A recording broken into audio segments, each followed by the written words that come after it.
50 ans après sa construction, les équipes ont commencé la démolition de l'autoroute Bonaventure. Des vestiges de l'Expo 67, Richard, qui commencent à disparaître lentement mais sûrement. Donc, c'était des travaux prévus pour hier qu'on a reportés à aujourd'hui et qui viennent d'être, en tout cas la première phase, la plus spectaculaire, vient d'être complétée, c'est-à-dire qu'on a réussi à abaisser cette immense poutre qui fait 30 mètres de long, pèse plus de 340 tonnes.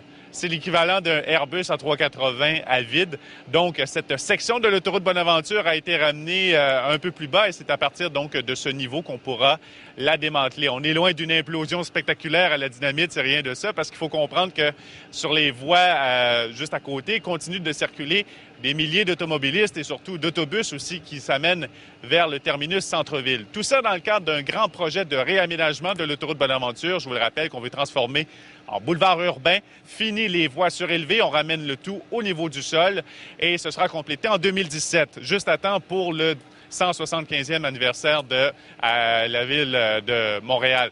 Évidemment, les autorités font mention du budget qui tourne toujours autour de 142 millions de dollars. On dit que le budget sera respecté. Sauf que les travaux ici, pour démanteler l'autoroute, ça prendra quand même un bon bout de temps parce qu'il faudra démanteler section par section et ça va s'étaler comme ça sur à peu près 800 mètres, Richard. Donc, oui, ça va prendre du temps. Des manœuvres qui seront à peu près toujours les mêmes, c'est-à-dire qu'on va utiliser des vérins hydrauliques, comme on a utilisé dans ce cas-ci. Donc, tout doucement, comme ça, en l'espace d'une heure, on réussit finalement à abaisser ces structures extrêmement lourdes. Vous le voyez même ici sur ces images en direct, la firme de démolition qui utilise cette technique-là documente le tout.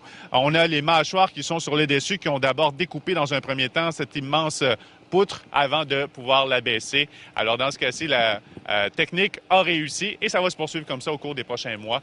Évidemment, dans le paysage, ça va amener tout un changement. Changement aussi pour ce qui est de la circulation, Richard. Incidemment, je parlais avec le SPVM.